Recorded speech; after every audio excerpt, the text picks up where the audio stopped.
অশোক নামের একজন গরিব ব্যক্তি বসবাস করত। সে খুব সৎ ও পরিশ্রমী ছিল। অশোক তার স্ত্রী ও ছোট মেয়ে দীপ্তির সাথে ছোট্ট একটা বাড়িতে থাকত। একদিন অশোক বাড়ি থেকে বাজারের জন্য বের হলো। অশোক গ্রামের পথ দিয়ে বাজারের দিকে যাচ্ছিল। যেতে যেতে রাস্তায় তার সাথে মাখনলালের দেখা হয়। কি অশোক, কোথায় চললে? এই তো বাজারের দিকে যাচ্ছিলাম।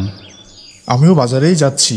শুনলাম সেখানে অনেক গরু বিক্রেতা এসেছে, আর সব ভালো ভালো গরু খুব কম দামে বিক্রি করছে। তাই কম দামে গরু বিক্রি করছে? হ্যাঁ, খুব সস্তায়। এজন্য আমি ভাবছি আমিও একটা গরু কিনবো। আচ্ছা চলুন গিয়ে দেখি। হ্যাঁ হ্যাঁ, চলো চলো। মাখনলাল ও অশোক দুজনে একসাথে বাজারের দিকে চলল। তারা বাজারে গিয়ে দেখলো সেখানে অনেক গরু লাইনে দাঁড়িয়ে আছে, আর সেখানে অনেক লোকের ভিড় লেগেছিল। মাখনলাল ও অশোক দুইজনে সেই গরুওয়ালার কাছে যায়, আর তারা দুজনে গরু দেখতে লাগে। আরে ভাই, কত টাকায় দিচ্ছ গরু? সাহেব, মাত্র 5,000 টাকায়। খুব সস্তা তো। সাহেব, এত কম দামে গরু আর কোথাও পাবেন না। সব মোটা তাজা আর স্বাস্থ্যবান। আচ্ছা ঠিক আছে, আপনি আমাকে একটি ভালো গরু দিন তো। মাখনলাল ভালো দেখে একটা গরু কিনে নিল, আর সে অশোককে একটা গরু কিনতে বলে। কিন্তু অশোকের কাছে অত টাকা ছিল না, তার কাছে শুধু 3,000 টাকা ছিল। তুমিও একটা গরু কিনে নাও, খুব সস্তায় দিচ্ছে তো। আমি কিনবো, কিন্তু এখন তো আমার কাছে এত টাকা নেই। আমার কাছে মাত্র 3,000 টাকা আছে। আমি তোমাকে 2,000 টাকা ধার দিচ্ছি, তুমি আমাকে পরে দিয়ে দিও। আচ্ছা ঠিক আছে। মাখনলাল অশোককে 2,000 টাকা ধার দেয়, আর অশোকও একটা গরু কিনে নেয়। গরুটি খুব সুন্দর আর স্বাস্থ্যবান ছিল, আর তার গলায় একটা সুন্দর ঘণ্টাও ছিল। সে গরুটি নিয়ে পথ দিয়ে বাড়ি ফিরছিল, আর সে ফিরতে ফিরতে ভাবে, সব টাকা তো গরু কিনতেই খরচ করে ফেললাম, তারপরে আবার মাখনলালকে 2,000 টাকা দিতে হবে। আমি এই গরুর দুধ ও ঘি মাখন বেচে অনেক টাকা আয় করব, আর সব টাকা শোধ করে দেব। সে এইসব ভাবতে ভাবতে বাড়ি চলে আসে, আর সে বাড়ি এসে তার স্ত্রীকে বাইরে ডাকে। এই যে শুনছো, বাইরে আসো। তার ডাক শুনে তার স্ত্রী বাইরে আসে, আর গরুটাকে দেখে বলে, এটা তুমি কোথা থেকে নিয়ে আসলে, আর এত টাকা তুমি কোথায় পেলে? আরে তুমি ওসব বাদ দাও, আমরা এই গরুর দুধ ও ঘি মাখন বিক্রি করে অনেক টাকা আয় করব। আমি তোমাকে বাজার থেকে চাল ও সবজি আনতে বলেছিলাম, তুমি তা না করে এই ফালতু গরু কিনে এনেছো। তার স্ত্রী এমনটা বলে রাগ করে ঘরের মধ্যে চলে যায়। অশোক বেচারা উদাস হয়ে গরুটি দেখতে লাগলো। তখন তার ছোট্ট মেয়েটি ঘর থেকে বাইরে এসে বলে, বাবা, তুমি আমার জন্য বাজার থেকে খাবার নিয়ে আসোনি? এটা বলে সে গরুটির গলায় বাঁধা ঘণ্টাটা বাজায়, আর সেখান থেকে চলে যেতে লাগে।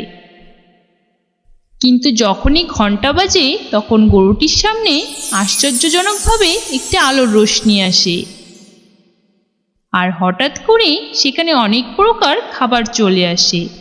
এটা দেখে অশোক ও তার মেয়ে অবাক হয়ে যায়, আর তার মেয়ে খুশিতে খাবারগুলো নিয়ে সেখান থেকে চলে যায়। তখন অশোক ভাবে, এটা কিভাবে হলো? তাহলে আমার গরুর গলার ঘন্টাটা কি জাদুর ঘন্টা? সে গরুটির কাছে যায়, আর তার গায়ে হাত বুলাতে বুলাতে তার ঘণ্টাটা বাজিয়ে বলে, আমার চাল ও সবজি চাই।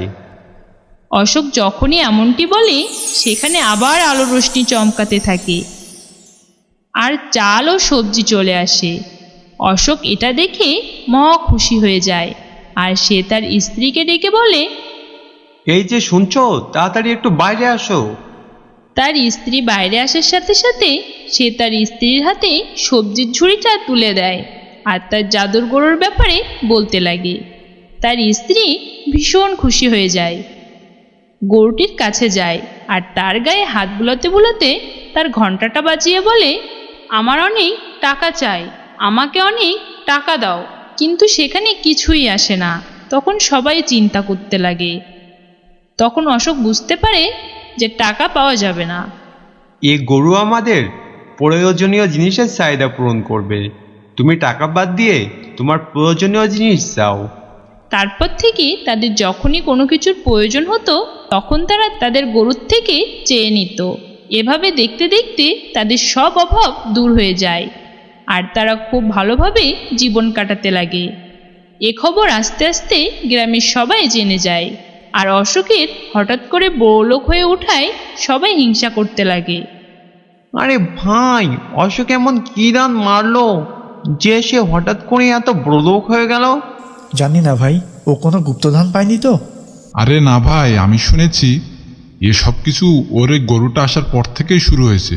হ্যাঁ ভাই, এটা অবশ্যই ওই গরুরই কোনো চমৎকার হবে। ওই গরুতেই কোনো কিছু আছে। তাদের এসব কথা মাখনলাল সামনে দাঁড়িয়ে শুনছিল আর তার অশোকের উপরে হিংসে হতে লাগলো। এই অশোক এত গরিব ছিল আর এখন আমার থেকেও বড়লোক হয়ে যাচ্ছে। এটা অবশ্যই ওর ওই গরুর কোনো কাজ হবে। আমাকে যেভাবেই হোক ওর ওই গরু নিয়ে নিতে হবে। আর এটা বলে মাখনলাল সেখান থেকে চলে যায়।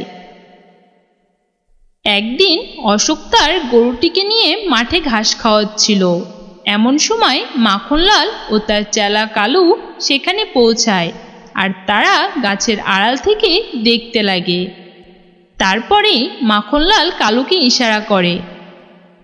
কালু অশোকের কাছে যায় আর বলে, আরে অশোক, তোমার বাড়িতে আগুন লেগে গেছে, তুমি শিগগিরই বাড়ি যাও। হঠাৎ করে এমন কথা শুনে সে ঘাবড়ে যায়। হ্যাঁ, আমি এখনই যাচ্ছি, কিন্তু আমার এই গরু? আরে তুমি ওকে ছাড়ো, ওকে আমি দেখছি, তুমি তাড়াতাড়ি বাড়ি যাও। অশোক দৌড়াতে দৌড়াতে বাড়ির দিকে যায় আর এদিকে অশোকের যাওয়ার সাথে সাথে মাখনলাল গরুটির কাছে যায় আর তারা দুজনেই সেখান থেকে গরুটি চুরি করে নিয়ে যায়। আর এদিকে অশোক বাড়ি পৌঁছে দেখে সবকিছু ঠিকঠাক আছে। সে দৌড়াতে দৌড়াতে মাঠের দিকে যায় আর তার গরুটিকে খুঁজতে লাগে, কিন্তু সেখানে তার গরুটিকে খুঁজে পায় না আর সে মাটিতে বসে কাঁদতে লাগে। আমার প্রিয় গরুটা কোথায় গেল? আমার প্রিয় গরু। অশোক ও তার স্ত্রী সারা জায়গা ভালো করে খুঁজে দেখে, কিন্তু তার গরুটিকে কোথাও খুঁজে পায় না। বাবা বাবা, আমি আমাদের গরুটাকে মাখনলালের বাড়ির সামনে দেখলাম। মনে হয় সে আমাদের গরুটাকে চুরি করে নিয়ে গেছে। অশোক একথা শুনে তাড়াতাড়ি গ্রাম প্রধান রামু কাকার কাছে যায় আর তাকে সব কথা খুলে বলে। রামু কাকা, ওই মাখনলাল আমার গরুটা চুরি করে তার বাড়িতে নিয়ে গেছে। এমন একটা কাজ করলো সে। তুমি চলো আমার সাথে, আমি ওকে মজা দেখাচ্ছি। অশোক ও তার স্ত্রী আর গ্রাম প্রধান রামু কাকা মাখনলালের বাড়িতে যায় আর গিয়েই দেখে তার বাড়ির সামনে অশোকের গরুটা বাঁধা আছে। গরুটা অশোককে দেখতেই ডাকতে শুরু করে। এই যে কাকা, দেখুন আমার গরু। কোথায় গেল মাখনলাল? ওকে ডাকো। মাখনলাল তাদের কথা শুনেই ঘর থেকে বাইরে চলে আসে। তুমি অশোকের গরু কি জন্য চুরি করেছো? হ্যাঁ, আমি জানি এটা অশোকেরই গরু, কিন্তু এই গরুটা কেনার সময় আমি ওকে টাকা দিয়েছিলাম। সে টাকা এখনও আমাকে শোধ করেনি। এজন্য আমি এই গরু আমার কাছে রেখে দিয়েছি। আমি এখনই তোমার টাকা দিয়ে দিচ্ছি। না থাক, এখন এই গরু আমার হয়ে গেছে, আমাকে আর টাকা দিতে হবে না। রামু কাকা মাখনলালকে বুঝায়, কিন্তু সে কিছুতেই মানতে নারাজ। তুমি তোমার 2000 টাকা নাও আর এখনই গরু ফিরিয়ে দাও। আরে মাখন ভাই, সকল জাদু ওই গরুর গলার ঘণ্টায়। আপনি টাকার পরিবর্তে ওই ঘণ্টা চেয়ে নিন। মাখনলাল ভেবেচিন্তে বলে, রামু কাকা, আমি 2000 টাকার পরিবর্তে গরুর গলার ওই ঘন্টাটা চাই। আমি টাকা গরু কিনতে দিয়েছিলাম, কিন্তু টাকার জায়গায় আমাকে এই ঘন্টাটা দিয়ে দিন। না না, আমি এক ঘন্টা দেব না। দেখো অশোক, আমি শুধু তোমার কথা শুনতে পারবো না, আমাকে মাখনলালের কথাও শুনতে হবে। তুমি টাকা ফেরত দিতে দেরি করেছো, তাই তুমি মাখনলালকে ঘন্টাটা দিয়ে দাও আর গরুটা নিয়ে বাড়ি চলে যাও। বেচারা অশোকের কাছে আর কোনো পথ না থাকায় তার গরুর গলার ঘণ্টাটা খুলে দিতে হয়। ঘণ্টা পেয়ে তো মাখনলাল মহা খুশি হয়ে যায়। আর অশোক উদাস হয়ে পরিবারের সাথে বাড়িতে ফিরে যায়। আমরা আবার গরিব হয়ে যাব। ওই জাদুর ঘন্টা তো এখন আমাদের কাছে নেই। অশোক উদাস হয়ে গরুটির দিকে দেখতে লাগলো। এমন সময় তার মেয়ে এসে বলে, বাবা বাবা, আমাদের ঘরে তো চাল নেই, সব চাল শেষ হয়ে গেছে। তার মেয়ে যখনই এমনটা বলে সেখানে আবার আগের মতো আলোর রোশনি চমকাতে থাকে আর আবারও চাল ডাল চলে আসে। এটা দেখে তো অশোক অবাক হয়ে যায়। ও আচ্ছা, তাহলে এই জাদু আমার প্রিয় গরুর। ওই ঘন্টা তো তাহলে কোনো কাজেরই না। আর এদিকে মাখনলাল ঘন্টা বাজাতে থাকে আর বলতে থাকে, টাকা চলে আয়, গহনা চলে আয়, তাড়াতাড়ি অনেক সুস্বাদু খাবার চলে আয়।